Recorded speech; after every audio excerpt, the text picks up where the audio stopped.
this is Dr. Adam Kopsky from Advanced Rehab Medical, and today I want to go over a quick tip that is a frequently asked question that I get a lot of times from my patients that come in. And as you see right here, we have this little chair here, and a lot of times we'll start with warm-ups, and so this is actually called a wobble chair, and a lot of our patients have that at home to keep them healthy, but I want to discuss a little bit about what it does. So when we come here, and we actually on here we have a set specific style of exercises we do, but the whole concept behind this is to loosen up the muscles and ligaments in the low back, but also to aid in fluid getting into the disc space in your back. So a lot of times when we see a lot of our patients, especially above age 50, with a lot of degeneration setting in, you want to make sure that we get a lot of movement in there. And so a lot of times we'll have patients that when they come in, we like to loosen that up, so it makes, if we do some chiropractic treatment, it makes it a lot more comfortable and easier to get a better result. And so a lot of times if you're doing this at home, it's actually very important to do it twice a day. And so when they're at home, we'll have them, especially when you're real stiff and you wake up,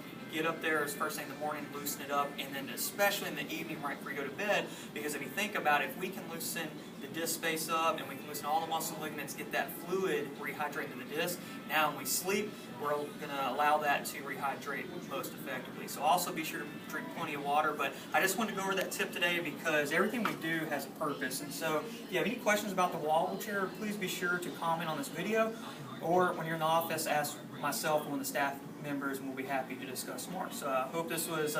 very informative, and be sure to comment below, and we'll see you guys next week.